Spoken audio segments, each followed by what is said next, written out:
Hello guys, welcome back to my channel. तो आज हम जानेंगे लोक सेवा आयोग द्वारा सहायक वन संरक्षक, लौंगिक अधिकारी और वन क्षेत्र अधिकारी की जो वैकेंसी है उसके बारे में जानेंगे। तो उसमें देखें, विज्ञापन प्रकाशन की तिथि है 30 जनवरी, मतलब 30 जनवरी को विज्ञापन आउट हो चुका है आयोग द्वारा। फॉर्म भरने की जो लास्ट डेट है वो है 19 फरवरी। फीस जमा करने की लास्ट डेट भी है 19 फरवरी। ऑनलाइन आवेदन में संशोधन या परिवर्तन करने की जो डेट है वो है 25 फरवरी 2025 से 6 मार्च 2025। अब इसमें देखें कितने पद आए हैं और उनकी क्वालिफिकेशन क्या क्या है।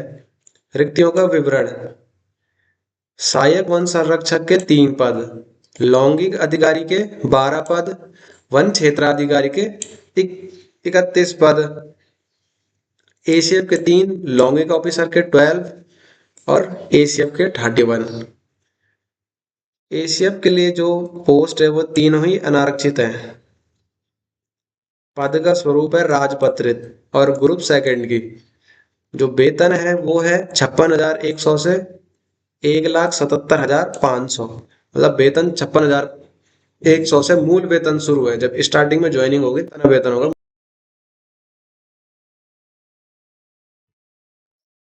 अब शैक्षिक अर्हता देखें तो ग्रेजुएशन होनी चाहिए आपके पास।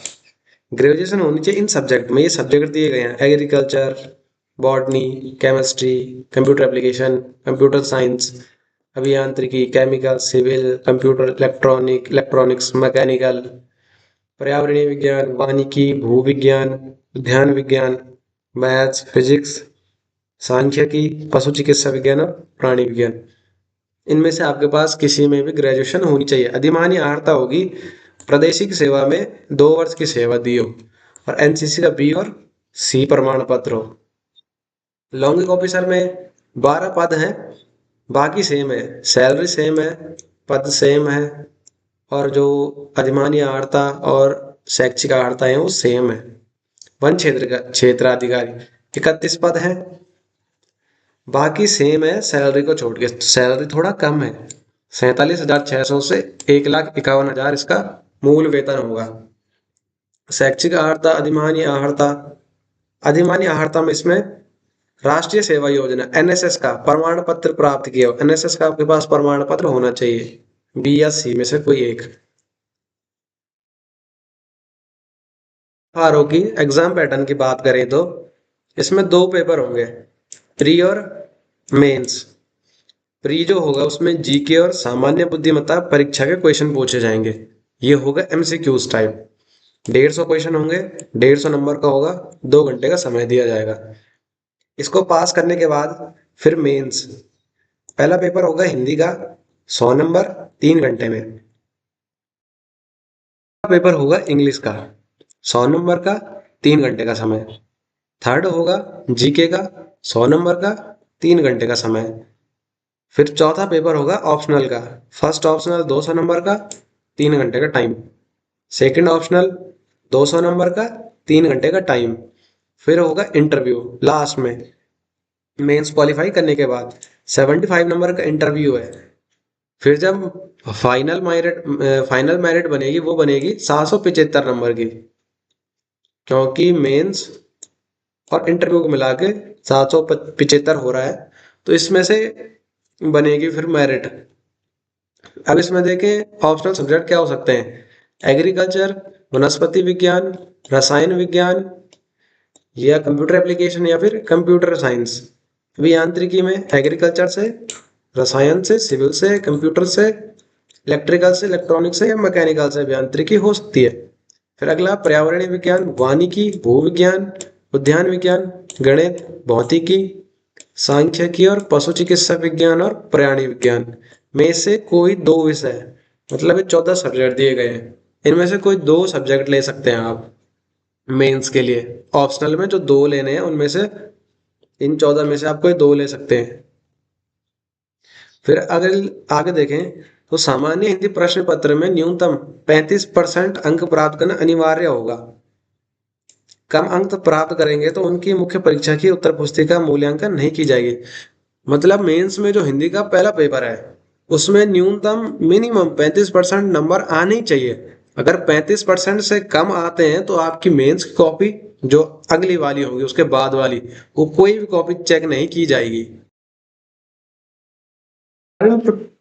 प्री में प्राप्त अंकों की गणना किसी भी दशा में नहीं की जाएगी। मतलब प्री के अंक इसमें ऐड नहीं होंगे, फाइनल वाले इसमें जो फाइनल मेरिट बनेगी उसमें ये नंबर ऐड नहीं किए जाएंगे प्री वाले। और फॉरेस्ट की जॉब है तो इसमें कुछ मेजरमेंट भी है हाइट का और चेस्ट का।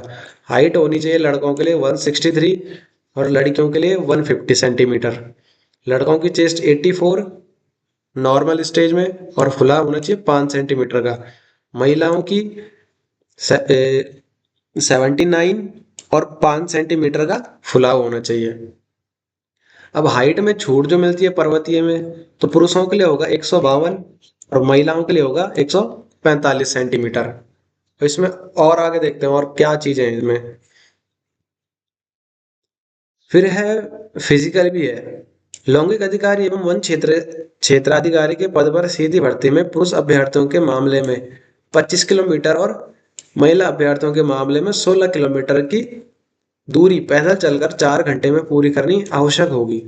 और एशियन के पुरुषों के लिए 25 सेंटीमीटर और महिलाओं के मामले के लिए 14 किलोमीटर। अन्यथा अभ्यर्थी की नियुक्ति अयोग्य होगी। मतलब जो एशियप है उसके लिए लड़कों के लिए 25 किलोमीटर और महिलाओं के लिए 14 किलोमीटर की रेस होगी। ये आपको कंप्लीट करनी है 4 घंटे में। और लड़कों के लिए जो है लैंगिक अधिकारी और एफआरओ में 25 किलोमीटर और महिलाओं के लिए 16 किलोमीटर। और ये करना है 4 घंटे में कंप्लीट। अगर आप ये कंप्लीट नहीं कर पाते हैं तो आप बाहर हो जाएंगे इससे। आयु 21 साल से 42 साल। और जो आयु की गणना की जाएगी 1 जुलाई 2025 से की जाएगी। 1 जुलाई 2025 को आप मतलब जो 2025 का छठवां सातवां महीना है तब तक आप 21 साल के पूरे हो जाने चाहिए। अब फीस की बात करें तो जनरल वालों के लिए जो फीस है वो है 172 रुपए। ओबीसी वालों के लिए 172 रुपए। एससी और एसटी वालों के लिए 82 रुपए। ईडब्ल्यूएस वालों के लिए 172 रुपए। जो फिजिकल इनेबल्ड है उनके लिए 22 रुपए। और जो राजकीय गृहों में रहने वाले अनाथ बच्चे हैं उनके लिए फ्री है, कोई फीस नहीं है उनके लिए। तो आपको वीडियो अच्छी लगी हो तो लाइक करें, कमेंट करें। और जो ग्रेजुएट हैं साइंस बैकग्राउंड से उनके साथ शेयर भी करें और सब्सक्राइब करना ना भूलें। Thank you.